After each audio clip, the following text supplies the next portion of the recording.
salaamaaleykum yéen ñi nga xamante ni bëgg ngeen philosophie ak ñi nga xamante ni aussi ñi ngi waaj pour defar bokk ci examen boobu ñuy wax ni baccalauréat man maa ngi tudd monsieur Mbaye maa ngi jàngale fële Matam ci lycée bu ñuy wax Ndouloumadji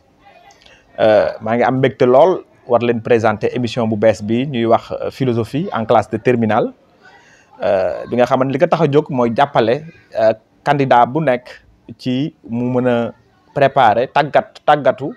jëm ci wàllu baccalauréat bi xam ngeen ni philosophie matière la boo xamante ni day tiital ñu bëri waaye jafewul jafeyaay boo xamante ni aussi kenn du ko mën a def parce que lépp lu ñuy joxe ci examen bi rek day wane ni rek ku jàng dëggantaan war na cee mën a génn donc du tee aussi ñu rappeler leen rek li nga xamante ni moom mooy programme bi programme philosophie benn pàcc bi ci njëkk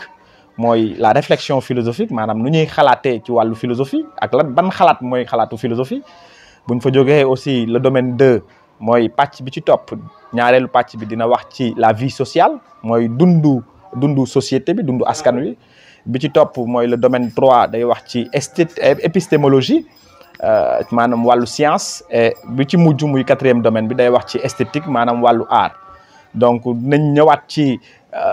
li gën a ëpp solo ci programme bi et puis di ñëwaat aussi ci li nga xamante ni moom la ñuy wax méthodologie maanaam xalaat yi nuñ koy defaree ba nga xamante ni dinañ ko mën a wane mën koo présenter ci loolu la ñuy noter examen élèves yi nga xamante ni ñoom ñooy préparer concours bi ñuy wax baccalauréat donc ñu ngi leen di xaar chaque semaine ci YouTube bi bu leen fàtte di aimer vidéo bi di ko partager ñuy profiter aussi di leen souhaiter bonne chance di leen xaar chaque semaine ci vidéo bi ñu ngi leen di jaajëfal bu baax a baax jërëjëf.